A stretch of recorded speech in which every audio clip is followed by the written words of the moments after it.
გამარჯვებისთანავე, საარჩევნო ბლოკი ბიძინა ივანიშვილი ქართული ოცნება აამოქმედებს სოფლის მეურნეობის აღორძინების სპეციალურ პროგრამას, რაც გულისხმობს რეგიონული ეკონომიკის განვითარებას, აგრარული სექტორის მოდერნიზაციას, აგროსამრეწველო პროდუქციის წარმოების სტაბილურ წინსვლას, სოფლის მოსახლეობის დასაქმებას, მათი შემოსავლების ზრდასა და ცხოვრების დონის ამაღლებას. ამ პროგრამის გასახორციელებლად საწყის ეტაპზე შეიქმნება სოფლის მეურნეობის განვითარების 1 მილიარდიანი ფონდი. ასევე გლეხისთვის ხელმისაწვდომი გახდება თანამედროვე ტექნოლოგიების ათვისება, სასოფლო სამეურნეო ტექნიკა, ყველა საჭირო აღჭურვილობა და ინვენტარი. გაადვილდება მოსავლის აღება და დაბინავება, რაც უზრუნველყოფს ბაზარზე ადგილობრივი პროდუქციის ღირსეულ დაბრუნებას.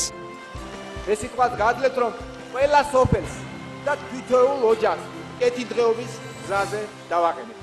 ერთად ავიხდინოთ ქართული ოცნება.